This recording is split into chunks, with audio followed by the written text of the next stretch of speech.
소망과 성결, 소망과 성결 이런 제목으로 하나님의 말씀을 나누도록 하겠습니다.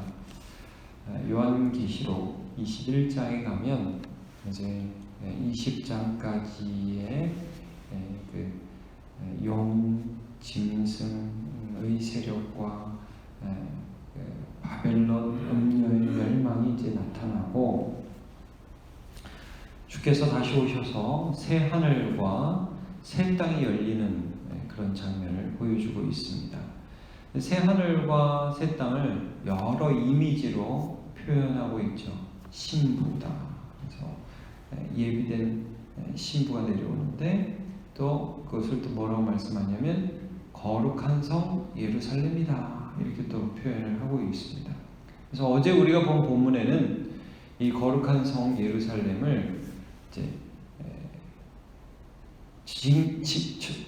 정육면체로 해서 성전의 이미지로 해서 보석같이 표현하죠. 그래서 12문이 있고 12기초석이 있어서 거기 이제 구약의 12지파의 이름, 그 다음에 신약의 12사도의 이름이 있어서 구약 성경이 신약 교회로, 구약의 이스라엘이 신약의 교회로 이루어지면서 그것이 마치 제사장의 이 가슴에요, 여러분, 이 12보석이 박히잖아요. 이 12보석이 마치 이스라엘 12지파를 상징하는 것처럼 우리 한 사람 한 사람, 예수 믿는 사람, 신약의 교회가 하나님 앞에 보석과 같은 존재다, 이런 부분들을 어제 본문에서 우리가 살펴본 것이고요.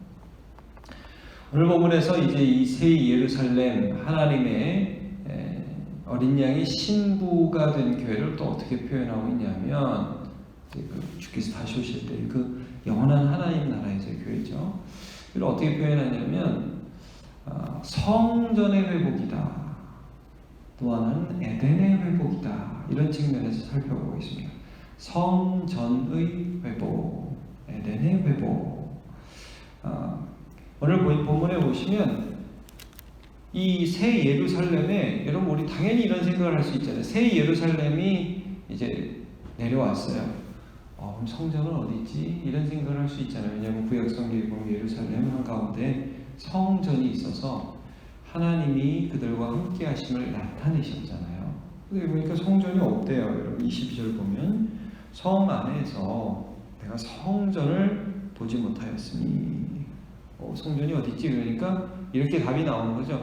하나님 아버지와 예수 그리스도가 계신, 그냥 그분이 계신 여기 다가 성전이야. 그분이 성전이야. 여기 다가 성전이야. 이렇게 말씀하는 거예요. 이게 참다운 성전의 회복이야. 그래서 여러분이 보시면 주 하나님과 전능하신 이와 및 어린 양이 그 성전이십니다. 여러분 성전에 보면 뭐가 있냐면요, 순금 등대가 있어요. 진설병도 있고 순금 등대도 있고. 자, 이 순금 등대는 꺼지면 안 돼요. 기름을 대가지고 항상 그 빛이 비치어야 하죠. 자, 하나님께서 그곳에서 영광스럽게 예수님이 그곳에 빛이 되어 주시면서 항상 계신다고 하죠. 그러니까 예수님이 오셨을 때도 요한복음 1장에 보면 빛이 오셨다, 어둠 가운데 빛이 오셨다, 그렇게 말씀을 하잖아요. 예수님이 우리와 항상 함께 계신 곳, 그곳이 바로 영원한 하나님 나라라는 것이죠. 그것을 오늘 말씀해 주고 있습니다. 그래서 28절도 보면 그 성은 해나 달의 비침이 쓸데없으니 이는 하나님의 영광이 비치고 어린 양이 그 등불이 되심이라 말씀을 합니다.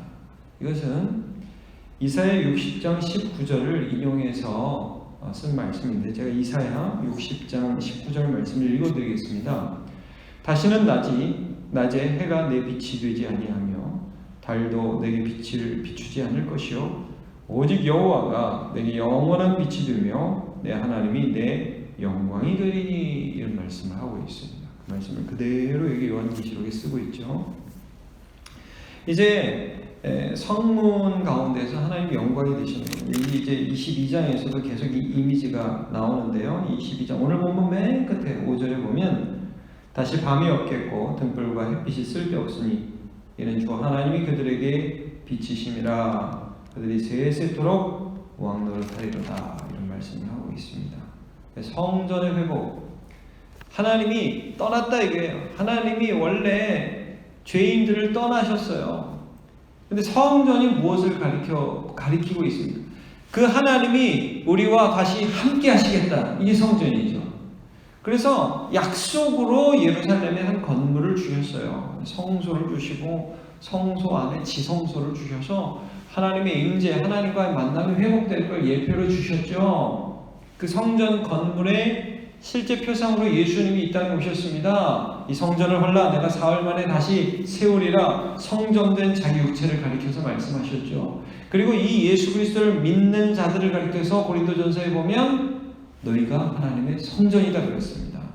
그리고 이제 예수께서 다시 오실 때에 예수님이 먼저 들어가신 그 성전에 우리가 다 모여서 하나님 나라를 이룰 텐데, 그때는 하나님이 친히 우리와 함께 계시고 어린 양이 우리와 함께 계셔서 우리의 눈물을 닦아주시고 다시 애곡하는 것이나 슬퍼하는 것이 없게 될 것이다. 성전의 회복이 영원한 하나님 나라가 될 것입니다. 그것을 지금 말씀해주고 있습니다. 이걸 소망하는 마음. 당시 너무나 많은 혼란 가운데 있었던, 로마의 핍박 가운데 있었던 성도들에게 영원한 하나님의 성전이 회복될 것에 대한 소망을 지금 주고 계신 것이죠. 여러분, 우리가 이 땅에 살고 있습니다.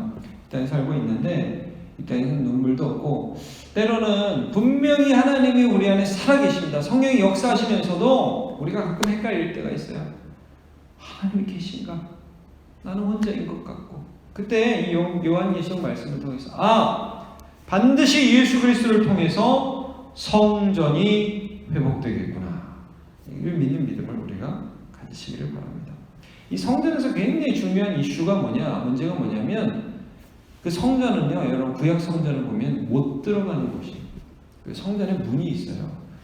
뜰에 들어갈 수 있는 사람이 있고, 뜰 안에 들어갈 수 있는 사람이 있고, 그 다음에 뜰 안에 뭐 번제단도 있고, 뭐 재물 잡는 곳도 있고 그런데 성소가 있어요. 아까 말씀드렸던 진설병이라든지 순금등대 같은 것이 있는 성소가 있고, 그 성소 안에는 언약궤가 있는 지성소가 있잖아요. 여기는 대제사장도 1년에 한 번밖에 못 들어가요. 성소 그러면 하나님의 임재를 상징하지만 못 들어가는 곳이에요. 근데 들어갈 수 있다는 이미지를 계속 주죠, 성전에. 그래서 여러분 오늘 본문을 보시면 하나님 나라에서 이루어질 완전한 성소는 들어갈 수 있는 곳이다. 이게 강조됩니다. 보세요. 24절이죠. 만국이 그 빛 가운데 다니고, 이제 하나님 백성이 거기 왔다 갔다 합니다. 여기 보면 다녀요. 들어가요. 그리고 땅의 왕들이, 많은 왕들이 멸망당해요. 그 가운데에서도 하나님 부르신 그런 사람들이 있다는 거죠. 왕들이 자기 영광을 가지고 그리로 어떻게 들어가리라. 그래서 들어가리라. 이 말씀 놀라운 말씀입니다. 계속해서 볼게요. 이게 굉장히 강조됩니다. 25절은 좀 전에 봤고요. 26절 사람들이 만국의 영광과 존귀를 가지고 그리로 들어가겠고. 들어간다. 성전은 못 들어가는 곳인데 들어간다. 이 영광을 뺏을 수가 없다. 근데 여기 이제 오늘 본문에 이제 27절을 보면 무엇이든지 속된 것이나 가증한 일 또는 거짓말하는 자는 결코 들어가지 못하네. 여기 이제 속된 것, 가증한 일이나 거짓말하는 자는 도대체 뭘 가리킵니까? 여러분 이 요한계시록 우리가 쭉 보면서 이 이미지가 나오잖아요. 속되고 가증스럽고 거짓말하고 뭡니까?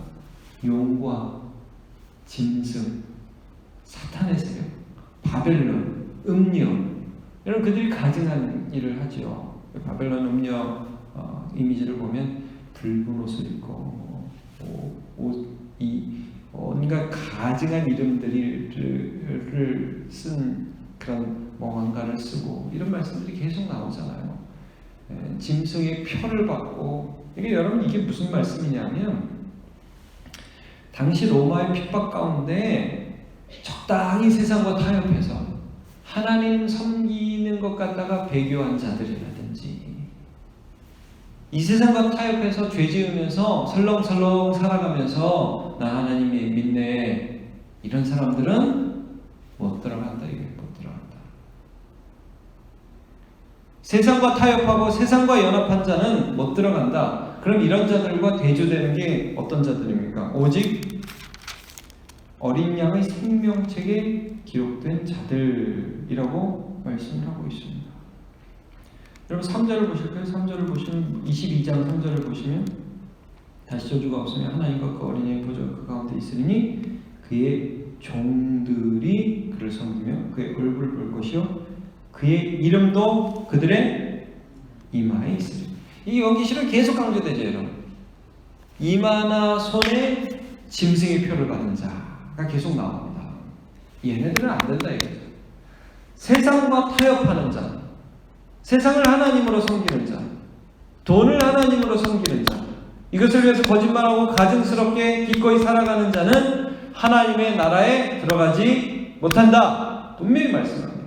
그러나 그 이마에 어린 양의 이름이 있는 자, 이제 14절 모세의 노래를 부르는 자, 유리바다 같은 그 앞에서 모세의 노래를 부르면서 14만 4천이 모여있잖아요. 그들의 이마에는 하나님과 그 어린 양의 이름을 쓴 것이 있더라. 기억나시죠, 여러분?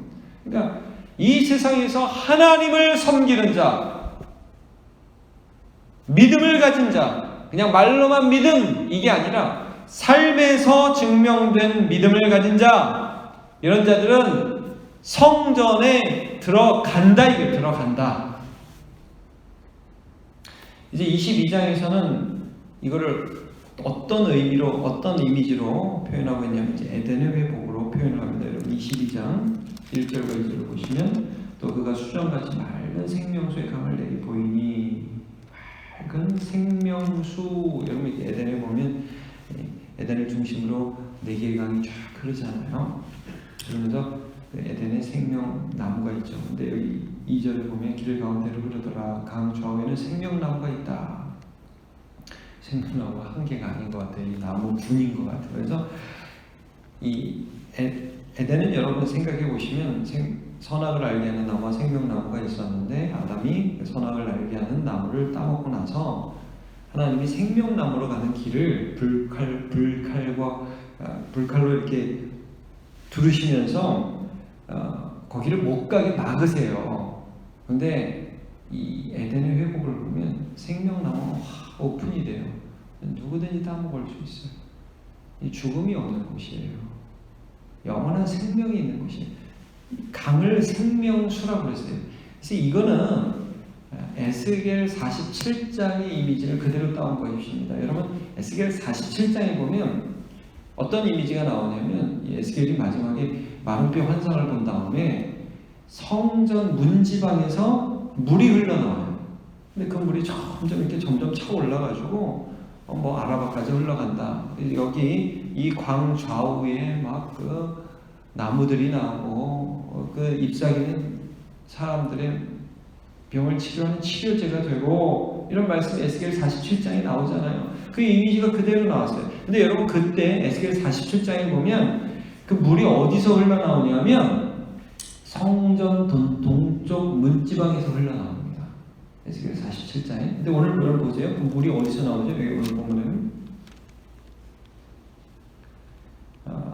1절이죠. 또 그가 수장같이 맑은 생명수의 강을 내게 보이니 하나님과 그 어린 양의 어디에서? 보좌로부터 물이 흘러나와요. 성전의 회복이면서도 에덴의 회복인데, 이 요한기시는 보좌가 굉장히 중요합니다. 4장에 보좌가 나오잖아요.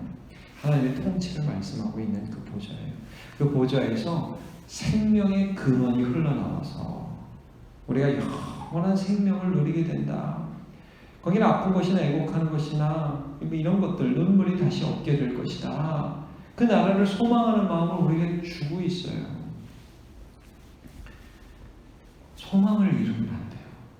사람이 소망을 잃으면 세상과 타협합니다. 이 세상이 끝이구나. 개쎄라 대충 사는 거죠. 그게 아니라 정말 하나님이 나와 함께 계셔서 지금은 희미하게 보지만 그때는 얼굴과 얼굴을 대하여 볼 것 같은 그런 나라가 반드시 오겠구나. 에덴은 창조 때의 에덴은 멸망했지만 거기서는 실패했지만 그러나 하나님이 다시 회복하실 그 에덴은 영원하겠구나. 거기 이 세상과 타협하고 짐승과 타협하고 가증한 일 거짓말하는 자는 못 들어가겠지만 그러나 예수를 믿는 믿음으로 어린 양의 이름을 쓴 것을 나는 이런 사람이요, 나는 예수 믿는 사람이요, 나는 예수를 섬기는 사람이요 라고 하는 자는 영원한 하나님 나라에 반드시 들어가겠구나. 이 소망을 가진 자는 오늘도 성결하게 세상과 타협하지 않으면서 살아갈 수 있습니다. 제가 요한일서 3장 3절을 읽겠습니다. 주를 향하여 이 소망을 가진 자마다, 이 소망이 뭐냐면 여러분 문맥을 보시면 우리도 예수와 같을 줄을 안다. 나중에는 그리스도께서 부활하신 것처럼 우리도 그와 같이 부활할 줄을 안다. 이 소망을 가진 자는 그의 깨끗하심과 같이 자기를 깨끗하게 하느니라 말씀을 합니다. 오늘도 이 소망을 놓지 마시고 고난 가운데 실망하지 마시고 주님 바라보며 승리하는 저와 여러분 되시기를 바랍니다. 기도하겠습니다. 하나님, 고난과 핍박 가운데 있는 로마 시대의 성도들을 향하여 천국을 보여주시며 소망을 잃지 않게 하셨습니다. 우리에게 주실 영원한 하나님의 나라는 하나님이 먼 곳에 계신 하나님이 아니라 나와 함께 하시는, 지금처럼 희미하게 보이는 것이 아니라 얼굴과 얼굴을 대하여 보는 그러한 하나님의 나라가 될 것입니다. 생명수강이 흘러나오고 생명나무의 열매를 따먹으면서 다시 아픔이나 수고나 혹함이나 상처나 두려움이 없는 곳이 될 것입니다. 하나님, 우리가 이 소망을 놓치지 않게 해주시고 세상의 영광을 바라보며 살아가는 자가 아니라 영원한 하나님 나라의 영광을 바라보는 자 다 될 수 있도록 은혜 내려 주시옵소서. 우리 가운데 믿음이 약해진 자에게는 다시 믿음을 주시고 실망한 자에게는 용기를 허락하여 주시옵소서. 두려워하는 자에게는 담대함을 허락하여 주시옵소서. 오늘도 하루도 이 소망 가운데 살아가길 원하며 예수님의 이름으로 기도하옵나이다.